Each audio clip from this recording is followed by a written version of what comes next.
It wasn't an owl. This happened when I was in college. As I've said in some of my previous stories, that was a period in my life where just a lot of creepy shit happened to me.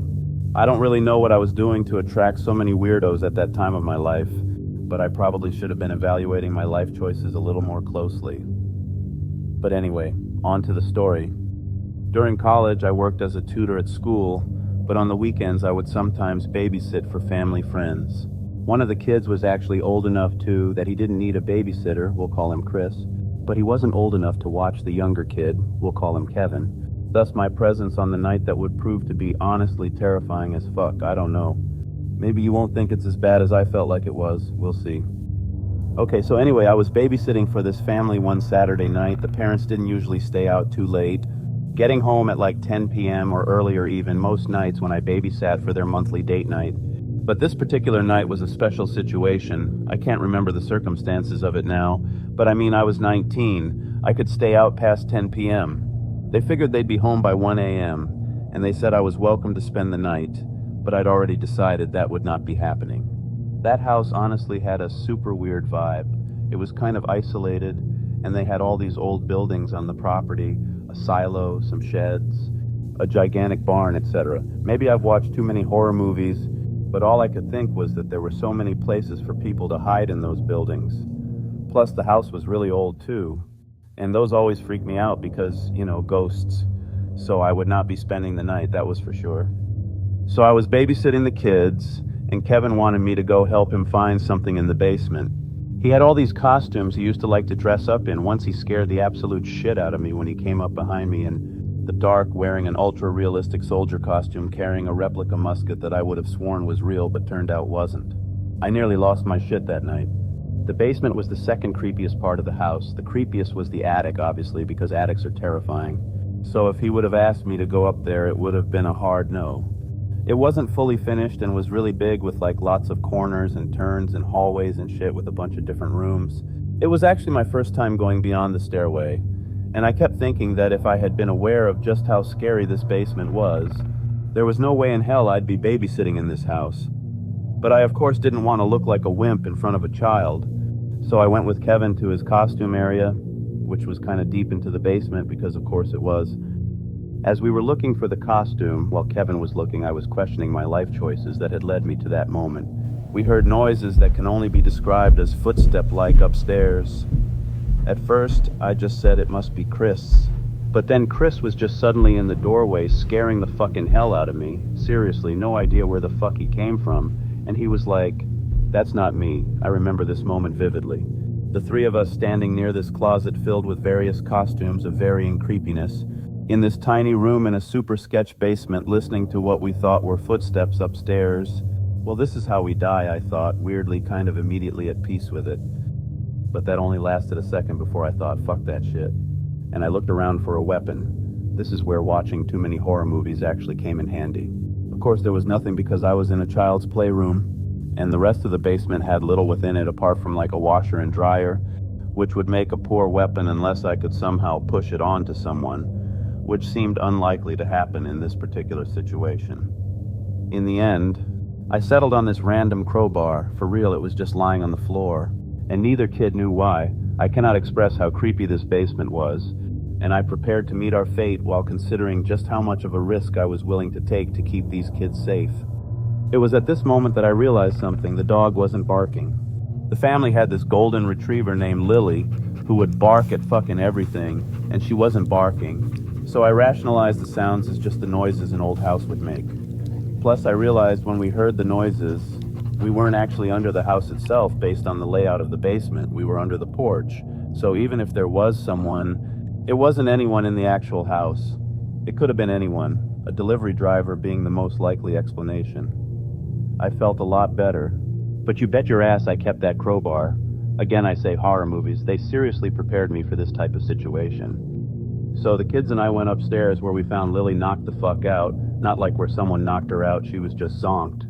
Like she jolted awake when I touched her because she'd been sleeping that soundly. I actually thought she was dead at first because that was the way this night was going. Once upstairs, I went to the porch and very cautiously opened the door to look for a possible package. It was winter, so it got dark early. meaning it was feasible that a delivery driver would still be working after the sun went down, but naturally there was no package. Of course there wasn't, right? I wouldn't be posting here if that's how this story ended. So anyway, by this point I was stressed the hell out, but the kids were over it. While they were playing video games and I was Googling the crime rates in this town, all of a sudden Lily perked up and started barking like a maniac. A second later I heard a knock on the door. I just could not catch a fucking break this night.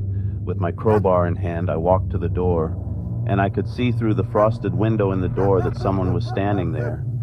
I couldn't make out their features, but someone was there. Since I'm not a total dumbass, I didn't open the door, but I did ask through the doorway who it was. The man on the other side of the door said they had a pizza delivery. You already know what I'm about to say. We did not order a pizza. This was before every kid had a cell phone, so the boys couldn't have ordered one. Plus, they had been totally dead to the world while they played video games. And if the parents had ordered pizza, they would have told me. So naturally, I again was prepared to fight for my life. I gripped the crowbar, and I told the guy we hadn't ordered a pizza. I thought for sure he was going to insist and try to get me to open the door, but surprisingly, he didn't. He just said, "Oh, sorry, my mistake," and he turned and left. At this point, I had a lot of questions, as one would when facing a series of unusual events in a creepy house in the middle of nowhere. So as I saw the guy walk off the porch through the frosted window, I opened the door just slightly. I wanted to see this guy, in case I needed to identify him out of a lineup or something eventually, but by the time I opened the door, he was walking away, so I only saw his back. But I immediately noticed two strange things.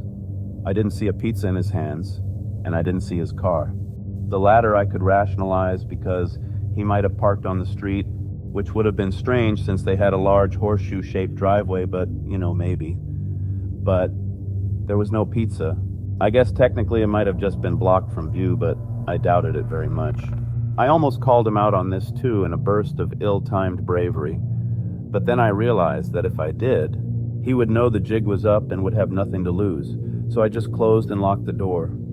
Later that night, Lily was again knocked out, and the kids were upstairs in bed.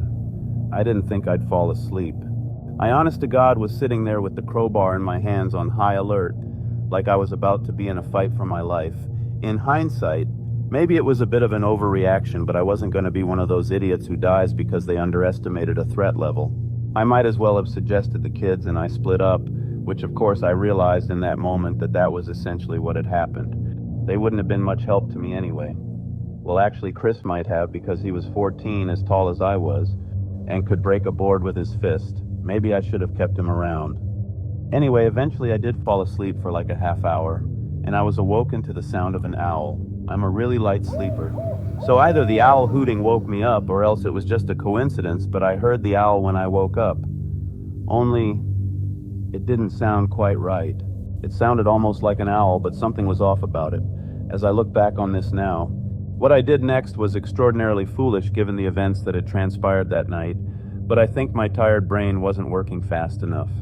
That's the real killer in horror movies: exhaustion. In my fatigued state, I decided to investigate. I went to the door and listened.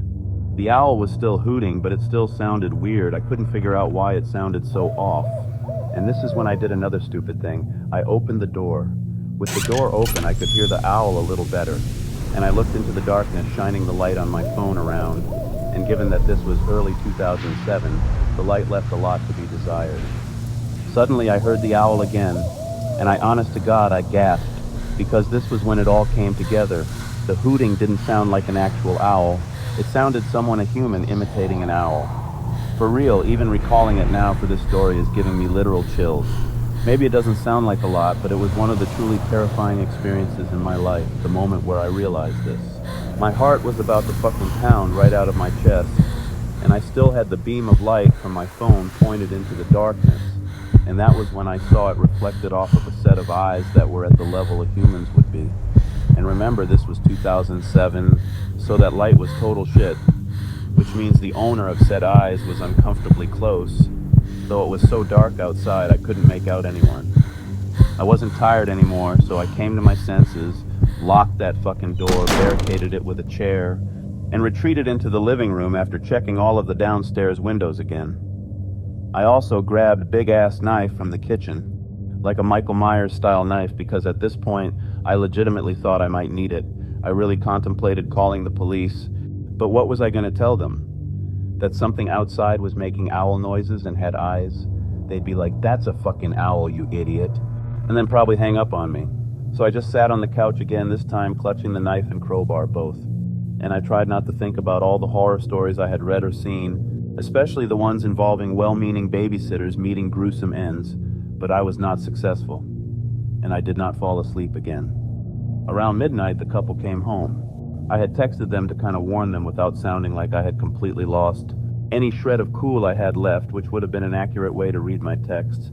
I just said that I thought I had heard someone outside, so be careful when they got home. They were totally unbothered because they lived in some bizarro world where bad things didn't ever happen to good people.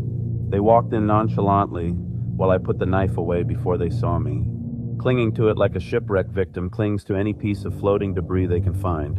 And this was when they told me that they thought they had heard someone outside a few nights ago, because of course this wasn't something you would tell your babysitter beforehand. I mean, why would I need to know that?